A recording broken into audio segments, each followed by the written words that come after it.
देवाच्या द्वारी उभा क्षणभरी तेने मुक्तीचारी साधी यायला एक क्षणभर देवाचं दर्शन व्हावं असं प्रत्येक येणाऱ्या भाविकाची इच्छा असते। मात्र पदस्पर्श दर्शन रांग फार मोठी असते आणि मुखदर्शनाची ही रांग आता सध्या जवळजवळ त्याला 1 ते 2 तास लागतात। आपल्यासोबत कार्यकारी अधिकारी आहेत, काय सांगाल? पदस्पर्श दर्शन रांग मुखदर्शन रांग चालू आहे, काही प्रकार पण घडलेले आहेत, किती भाविकांनी दर्शन घेतले, काय माहिती आहे? आपल्या आषाढी यात्रेला पाहिलं तर मुख्यतः श्रीचा पलंग काढल्यापासून सुरुवात होते। त्यापूर्वीसुद्धा मोठ्या प्रमाणात भाविक या ठिकाणी दाखल झाले होते। आता दोन्ही ज्या महत्त्वाच्या मोठ्या पालख्या आहेत त्या आपल्या सोलापूर जिल्ह्यात आगमन झालेलं आहे आणि मोठ्या प्रमाणात भाविक आता दाखल झालेले आहेत।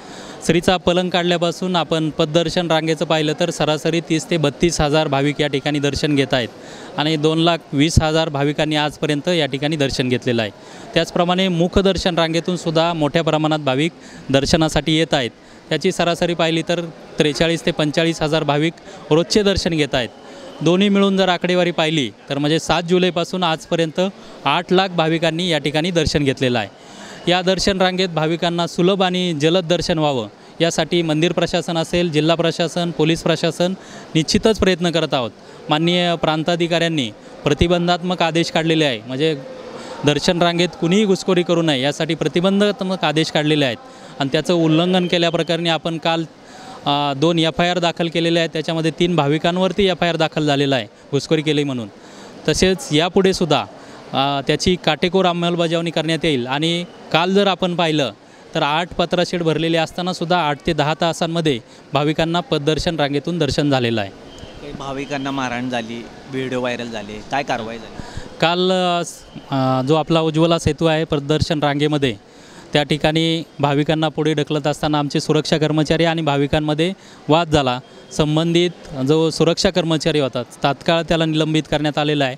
सुरक्षा एजन्सीलासुद्धा कारणे दाखवा नोटीस बजावलेली आहे आणि यापुढे असा प्रकार घडू नये म्हणून सर्वच सुरक्षा कर्मचाऱ्यांचं काल ब्रीफिंग घेतलेलं आहे आणि रोजच सकाळ संध्याकाळ त्यांचं ब्रीफिंग घेऊन भाविकांशी कसं वागावं याबाबतीत त्यांचं ब्रीफिंग घेतलं जाईल आणि यापुढे असा प्रकार घडणार नाही अशा पद्धतीचं त्यांना प्रशिक्षण देण्यात आलेलं आहे। VIP दर्शनाची काय बरीच ओरड झाली होती, बंद करण्यात आलं आहे असं सांगण्यात आलं आहे, काय त्याचा परिणाम झाला? माननीय जिल्हाधिकारी महोदय, माननीय समितीचे सहअध्यक्ष औसेकर महाराज, त्याचप्रमाणे SP साहेब या तिघांनी मिळून निर्णय घेतला की VIP दर्शन या आषाढी कालावधीत बंद ठेवण्यात येत आहे आणि त्याचा चांगला परिणाम या ठिकाणी दिसून येतो आहे। मी आत्ताच नमूद केलं की काल 8 पत्राशेड भरलेली असतानासुद्धा आपलं 8 ते 10 तासांमध्ये पददर्शन झालेलं आहे। त्यामुळं जलद आणि सुलभ दर्शन त्यामुळं होत आहे।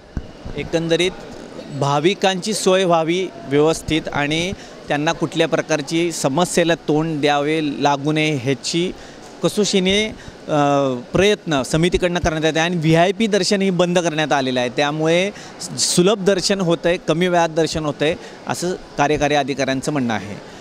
व्हिडिओ जर्नलिस्ट अजित देशपांडे सोबत वीरेंद्र सिंह, उत्पात, न्यूज 18 लोकमत, पंढरपूर।